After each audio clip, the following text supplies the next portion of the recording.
Mesdames et messieurs, bonjour, soyez les bienvenus pour cette nouvelle série, votre journal de 15 heures à la une dans l'actualité.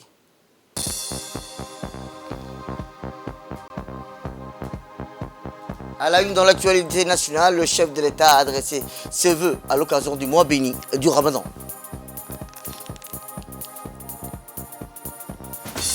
Toujours dans l'actualité nationale, Diwan Al-Zaka a organisé au Palais du Peuple la cérémonie de distribution de la 3e et 4e tranche de parrainage des orphelins de l'année 2022.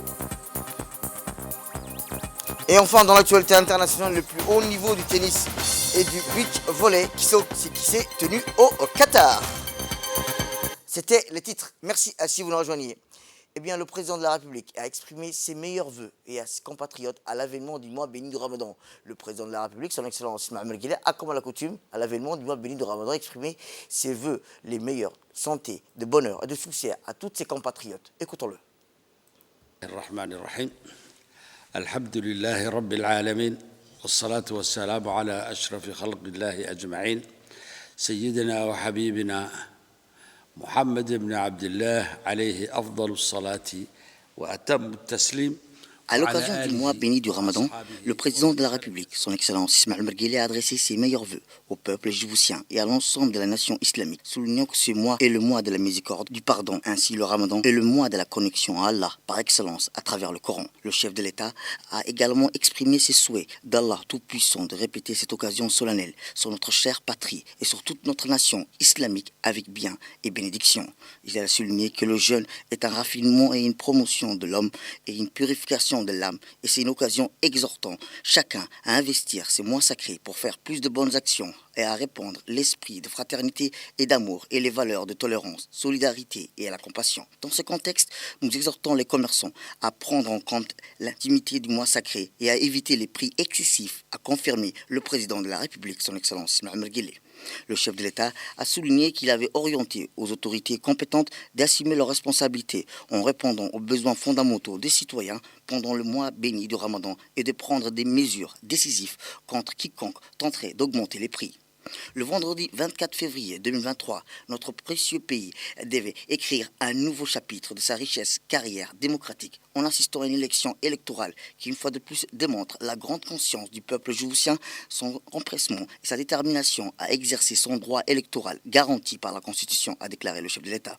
Dans ce cadre, le président de la République a félicité notre peuple pour le succès des élections législatives qui ont été un jalon brillant dans l'histoire politique mouvementée de notre pays, ajoutant à la lumière de notre suivi du processus électoral. Je ne peux qu'exprimer notre fierté du niveau professionnalisme et de transparence avec lequel cette noble mission nationale a été menée. Nous approchons d'une nouvelle étape dans le processus global de réforme et de développement.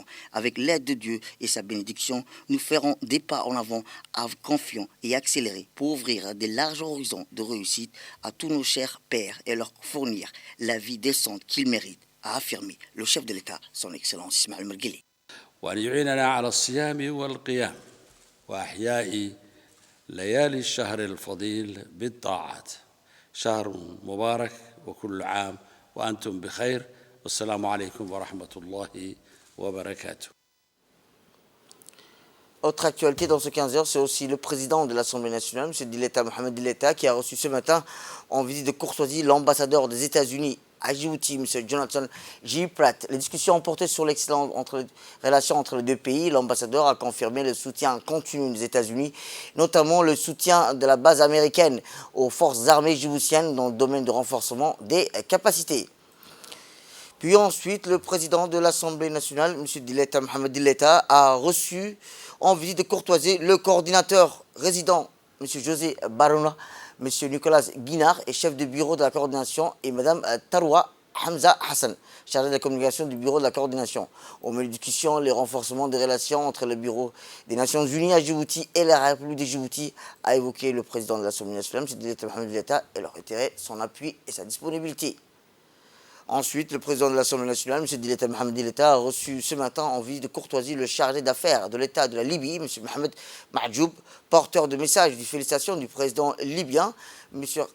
Khalifa Salah Issa. Au milieu de discussion, le renforcement des interparlementaires entre des institutions parlementaires de deux pays frères a été abordé au cours de cette réunion. Et puis enfin, le président de l'Assemblée nationale, M. Dileta Mohamed Dileta, a reçu ce matin en visite de courtoisie l'ambassadeur de la République démocratique et populaire d'Algérie, accrédité à Djibouti, M. Mohamed Yarchi, porteur du message de félicitations du président de l'Assemblée populaire nationale d'Algérie, M. Ibrahim, à M. Dileta suite à son élection à la tête de l'institution parlementaire djiboutienne. L'entretien s'est déroulé dans un climat fraternel, chaleureux et a porté sur les voies et moyens de consolider les relations d'amitié et de coopération entre les deux pays frères, notamment en matière de coopération parlementaire à travers des échanges fructueux entre les deux institutions parlementaires de deux pays. Autre actualité nationale, éducation cette fois-ci, où le ministre de l'Éducation nationale, de la formation professionnelle, M. Moustapha Mohamed Mahamoud, et l'ambassadeur de Chine à Djibouti, M. Hu Bin, ont parrainé aujourd'hui la cérémonie d'inauguration officielle de l'Institut Confucius de Djibouti 6 au dos du LIC. La cérémonie a vu la participation de nombreux officiels, dont notamment les cadres du MENFOP, des représentants du MENFOP, de la Fondation chinoise de l'enseignement international du chinois, de l'Université normale de Sichuan. La cérémonie a démarré par le visionnage d'une vidéo de présentation de l'Institut Confucius de Djibouti. M. Zhao Lingchang, secrétaire général de la Fondation chinoise de l'enseignement international du chinois, a prononcé une brève allocution dans laquelle il a rappelé que le rôle de l'intérêt et de l'Institut Confucius à Djibouti est pour renforcer les relations d'amitié et de coopération entre la République de Djibouti et la République populaire de Chine. Le ministre de l'Éducation nationale, M. Moustapha Mohamed Mahamoud, a conclu les interventions officielles en soulignant la convergence volontaire entre le président de la République, son excellence Ismaël Merguele, et son homologue chinois, Xi Jinping, en vue de renforcer les liens privilégiés entre les deux pays. À l'issue de la cérémonie, le ministre et les officiels ont dévoilé la plaque de l'Institut avant d'effectuer une visite des lieux. Le ministre a enfin tenu un point de presse et une télévision éthiopienne qui a assuré la couverture médiatique de l'événement.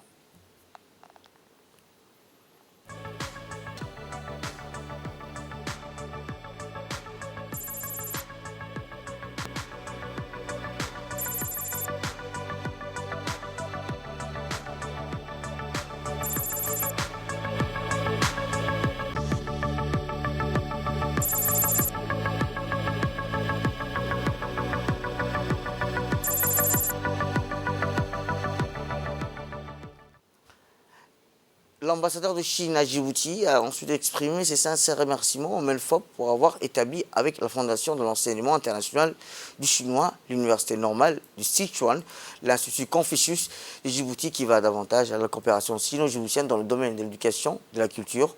Le diplomate a ensuite rappelé que les offres de formation de l'Institut Confucius à Djibouti et notamment l'enseignement de la langue chinoise. Les cours de chinois à plus de 600 élèves dans 5 lycées. Les élèves, en apprenant le chinois, font connaissance aussi de la culture de la Chine. Je tiens à faciliter chaleureusement les élèves intelligents et diligents en train de devenir avec de plus en plus votre camarade héritière de l'amitié sino-djiboutienne. De plus, les enseignants de l'Institut Confucius offrent également des cours de chinois aux jeunes djiboutiens dans des écoles professionnelles locales telles que lycées industriels et commerciaux, des entreprises chinoises telles que la Banque de Chine à Djibouti, etc., afin d'améliorer leurs compétences professionnelles, leur offrir davantage d'espace, d'opportunités pour participer à la coopération sino-djiboutienne. Eh bien, le ministre de l'Éducation nationale a indiqué que la République de Djibouti est située au golfe d'Aden, ce qui en fait un nœud important dans l'initiative chinoise, une ceinture et une route qui s'est traduite par un afflux de construction d'infrastructures portuaires et ferroviaires. Moi, un honneur et un immense plaisir de nous voir réunis pour l'inauguration du premier Institut Confucius à Djibouti. L'Institut Confucius de Djibouti, comme nous le savons, tous est établi suite à un accord de coopération conclu le 7 février 2022 entre la Fondation de l'enseignement international du chinois et l'Université normale de Sichuan et le ministère de l'Éducation nationale et de la formation professionnelle. L'installation de cet institut découle d'une convergence de volontés entre notre président, son Excellence M. Ismail Omar Guelleh, et le président de la République populaire de Chine, son Excellence M. Xi Jinping, en vue de renforcer les liens privilégiés et d'amitié et de coopération entre nos deux peuples. Au vu des activités culturelles déjà réalisées, je suis persuadé que l'Institut Confucius de Djibouti jouera pleinement son rôle, ou bien un rôle médiateur, et travaillera sans relâche pour promouvoir la coopération et l'inspiration mutuelle entre nos deux peuples, Monsieur l'ambassadeur. Je souhaiterais remercier ici très chaleureusement la Fondation chinoise de l'enseignement international des Chinois, l'Université normale de Sichuan et l'ambassade de Chine à Djibouti pour leur soutien et leur appui à l'installation de l'Institut Confucius de Djibouti. Autre actualité dans ce 15 heures, c'est aussi le ministre de la Culture, M. Mohamed Ahmed Awaleh, accompagné du ministre de l'Intérieur, Cyril Hassan, a inauguré ce matin un nouveau abattoir flambant neuf sur le 4e arrondissement dans le parc de bétail de Balbala. Rappelons que le nouveau abattoir répond aux exigences et sa construction puis son développement correspond au challenge intéressant une réponse aux attentes des consommateurs. Cet abattoir qui est géré par la société d'investissement solidaire 6, qui est une société purement djiboutienne qui travaille avec le département de la culture dont le PDG est M. Elmi Moussa Hassan, directeur général, et M. Mouloud Hussein Warsama. La cérémonie a vu la participation du président de la commune de Balbala, M. Mohamed Hassan, et plusieurs responsables de la commune. De son côté, le PDG 6, M. Elmi Moussa Hassan, a expliqué les avantages de ce genre d'abattoir moderne, flambant neuf, pour l'amélioration des conditions de vie de nos citoyens.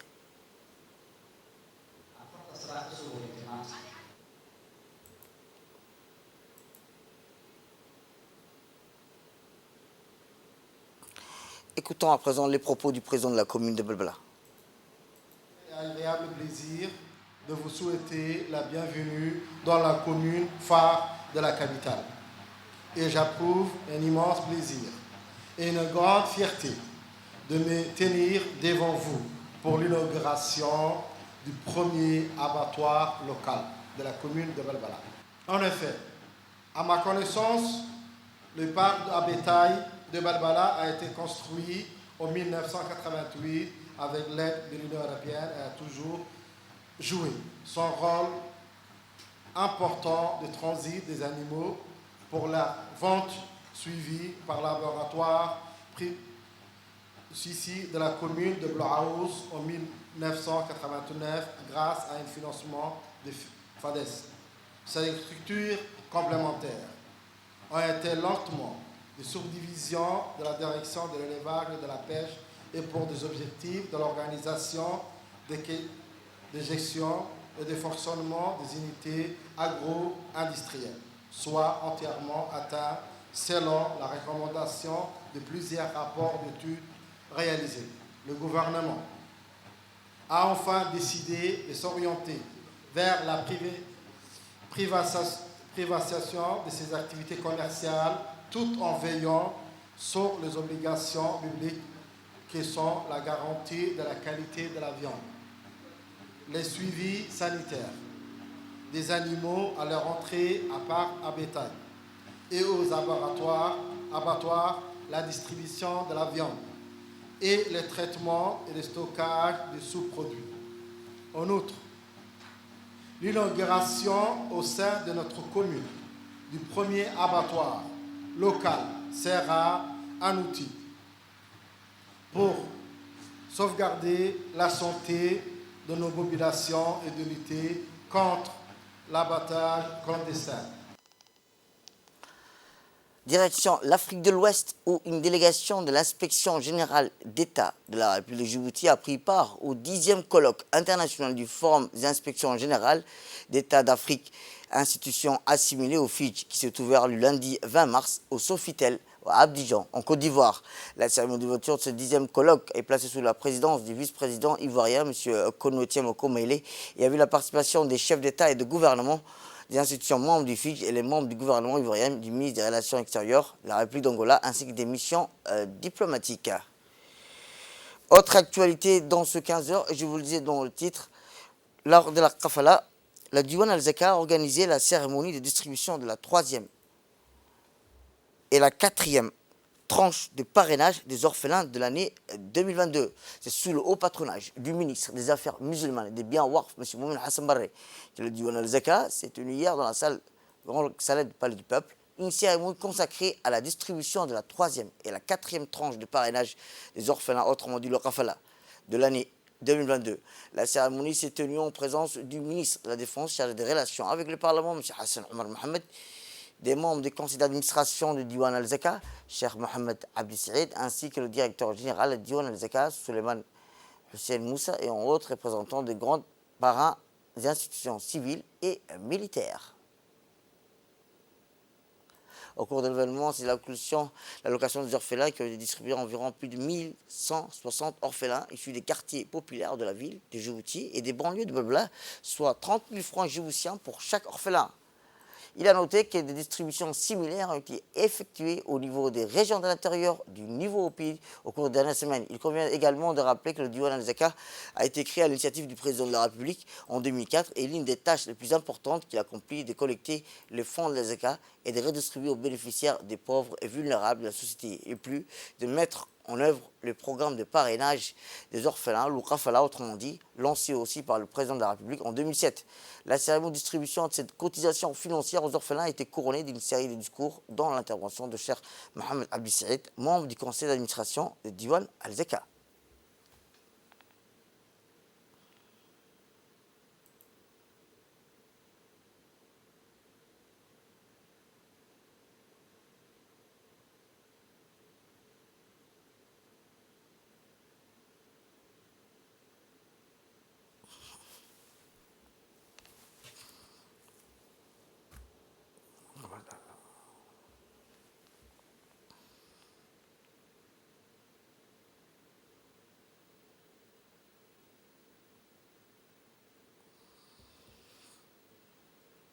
Au parrainage en faveur des orphelins et exhorte la communauté à y réserver une attention particulière.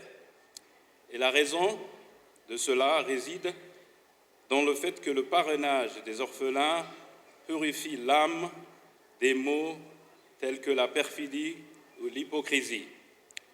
Il contribue également à renforcer les liens entre la communauté. Zeka a prononcé un discours dans lequel il a souligné que cette distribution des cotisations des orphelins coïncide avec le mois béni du Ramadan, en adressant ses plus sincères félicitations au peuple djiboutien et à ses dirigeants et à l'ensemble de la nation islamique. M. Suleiman Hussein Moussa a également profité de cette opportunité pour remercier le ministre des Affaires musulmanes pour son soutien inlassable aux activités des programmes de Diwan al-Zaka, y compris le projet de parrainage des orphelins.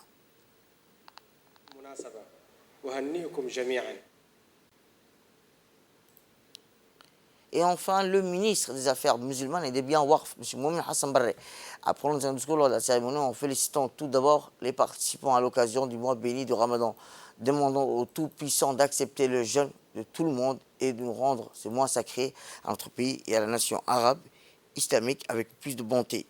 Le ministre a considéré que le mois sacré du Ramadan est comme une opportunité de montrer à notre solidarité sociale envers les orphelins et les personnes nécessiteuses, car c'est le mois de la miséricorde, du pardon, de la compassion, de la synergie entre les musulmans.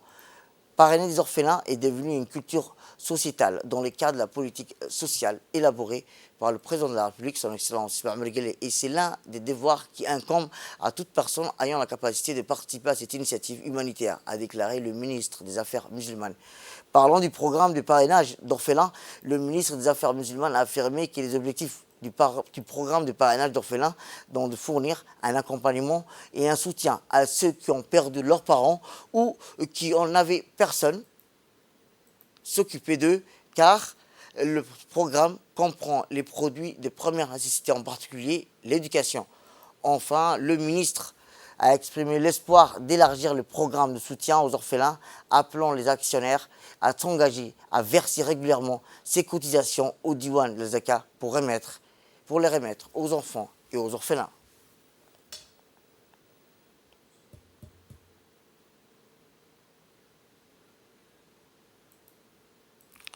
Social à présent, pour la dernière étape de leur mission d'échange et d'expérience. Les délégations du Comores et de Madagascar, accompagnées par leur ministère des Affaires sociales et de la Solidarité, sont rendues dans la région d'Ali-Sabié. Ils ont commencé leur tournée dans la région par un halte, dans la localité de Doubou-Balalé, où ils ont pu échanger avec les localités, avec le local ainsi que les communautés. Ils ont pu ainsi voir les infrastructures sociales de base telles que les réservoirs d'eau de Doubou-Balalé mis en place par le ministère, et aussi voir les actions de développement conduites par la communauté, plus communément appelée les DCC. Ensuite, à leur arrivée dans le chef-lieu, ils ont été chaleureusement accueillis par les autorités de la région. Les discussions, rappelons-le, ont davantage porté sur la méthodologie de travail du guichet social, notamment en matière de ciblage des bénéficiaires, des défis, mais aussi les opportunités rencontrées. La dernière étape de leur visite a été la localité d'Assamo. Ils ont pu ainsi visiter les infrastructures mises en place par le ministère à travers la DDS, telles que la fabrique de fromage, de teinture, de vêtements et d'autres activités génératrices de revenus de type artisanal. Ils ont longtemps échangé avec les bénéficiaires des activités mises en œuvre par le ministère sur l'impact positif considérable de ces actions sur le développement de la localité et les conditions de vie des populations.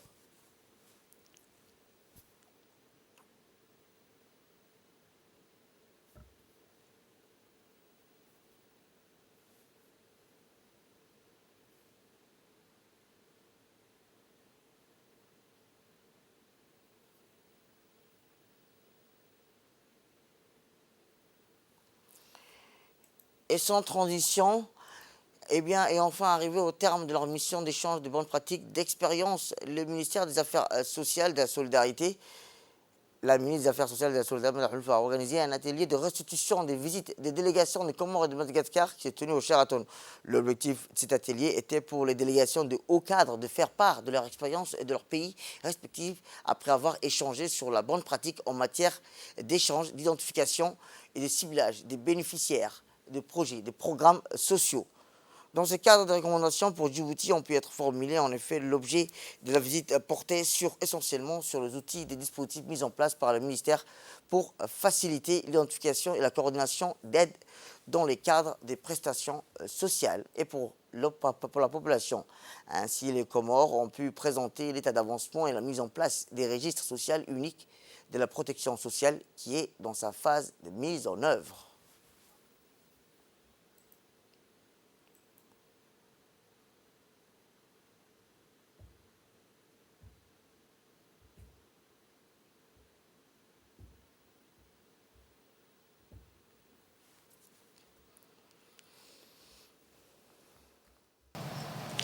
Nous avons constaté une volonté politique manifeste sur la protection sociale et la solidarité, un ministère à part entière dédié à la solidarité et la protection sociale, une implication et appropriation des autorités nationales, locales, des communautés, une bonne collaboration et une meilleure coordination avec les différents ministères et autres institutions impliquées dans la protection sociale.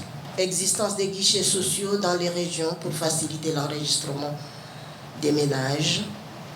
Le RSU est conçu pour gérer plusieurs programmes et activités. Réalisation des visites porte à porte dans les ménages pour corriger les erreurs d'inclusion, exclusion. Une bonne gouvernance et confiance en soi. Je vous félicite, Madame la Ministre. J'espère bien que nous avons appris la leçon. Nous allons voir aux Comores comment adapter, puisqu'il n'est pas possible de faire le copier-coller. Constater les points marquants, la promotion féminine. Franchement, Et je répète encore une fois que la promotion féminine en terre djiboutienne est en marche. Il y a une phrase de votre première dame qui est marquée et c'est toujours ancré dans ma tête. Une femme active, la pauvreté passive. Et aussi, les autres points marquants sur les activités de la protection sociale, c'est vos fameux outils, le registre social. C'est en marche et fonctionnel. Et la ministre des Affaires sociales et de la solidarité a tenu à rappeler l'importance de la coopération sud-sud dans le cadre des échanges de bonnes pratiques et de partage d'expériences. Elle a notamment souhaité rappeler que Djibouti est érigé en exemple grâce à l'identification de manière scientifique de la population vulnérable qui est facilitée par la mise en place des mécanismes d'identification tels que le registre social.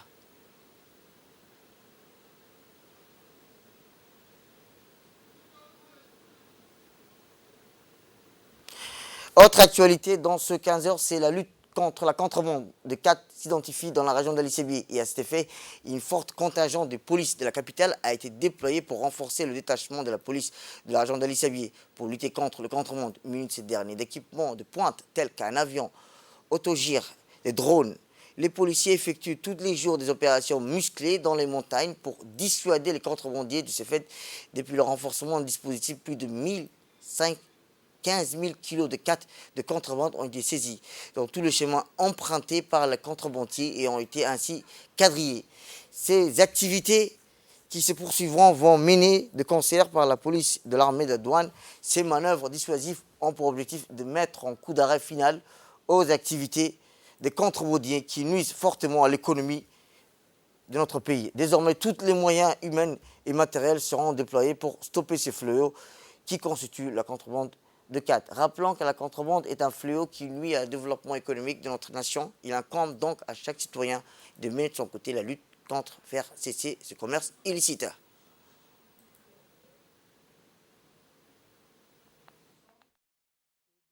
Ces derniers jours, un renfort, un dispositif conséquent de moyens humains tels que des matériels modernes sont utilisés pour lutter contre le contrebande. Eh bien, ces manœuvres dissuasives ont pour objectif de mettre un coup d'arrêt final aux activités de contrebandiers qui nuisent fortement à l'économie de notre pays.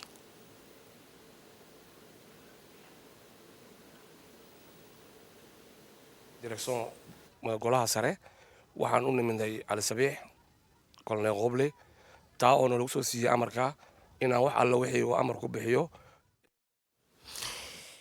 À l'instar des autres pays membres de l'Organisation météorologique mondiale de notre pays et sa communauté météorologique célèbre aujourd'hui la journée mondiale et dans son optique, le directeur général de la météorologie a fait une déclaration où il rappelle le thème choisi cette année est l'avenir du temps, du climat, de l'eau et à travers les générations.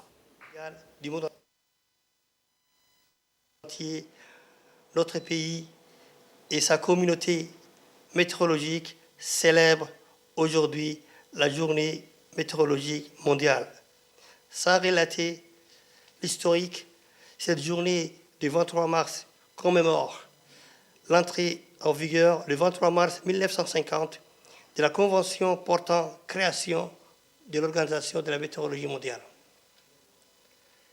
Le thème choisi cette année par le comité exécutif pour la célébration de cette journée est l'avenir du temps, du climat et l'eau à travers les générations.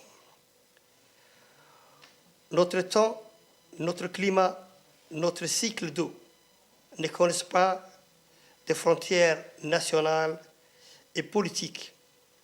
La coopération internationale est essentielle. Les alertes précoces sont le fruit à portée des mains de l'adaptation au changement climatique qui n'est plus un luxe, mais un devoir.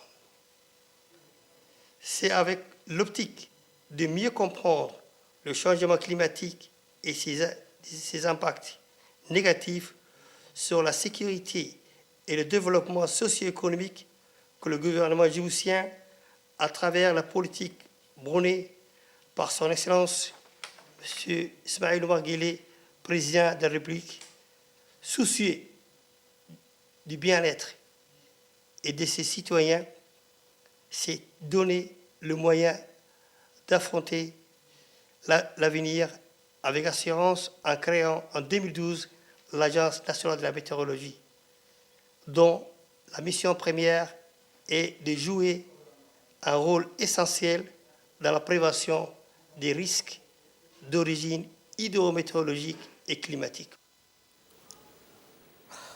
Éducation cette fois-ci, où dans le cadre de la journée mondiale de l'eau, l'Union européenne, en partenariat avec l'ONEAD, a organisé, et le Manfom a organisé ce matin une visite scolaire pour les élèves de collège de Fukuzawa à l'usine de Salmon 6 à Doralé. Une cinquantaine des élèves du collège de Fukuzawa ont pu visiter l'usine dans la matinée. Et dans la matinée, ils ont découvert le fonctionnement de cette infrastructure stagiaire pour les pays qui alimentent en eau potable de la commune de Balbala en général et de leur collège en particulier. À cette occasion, l'ambassadrice de l'Union européenne à Djibouti, M. Sylvie Tabès, accompagnée par M. Marwan Nadim Saad, chargé du projet d'infrastructure, ont fait le déplacement et se sont entretenus avec les visiteurs. De l'arrivée, les élèves ont été accueillis par M. François Dolombi, consultant pour l'Union européenne, qui leur a proposé plusieurs questions sur le mode de gestion, parmi lesquelles comment retirer le sel de l'eau de mer, comment être certain que l'eau est potable et de bonne qualité, quelle quantité d'eau produit cette usine chaque jour. Cette visite a permis de mettre en avant la collaboration fructueuse entre l'Union européenne et l'État djiboutien, non seulement pour le financement de la construction de cette usine, mais aussi via le financement d'autres relatives thématiques de l'eau et le réseau d'assainissement.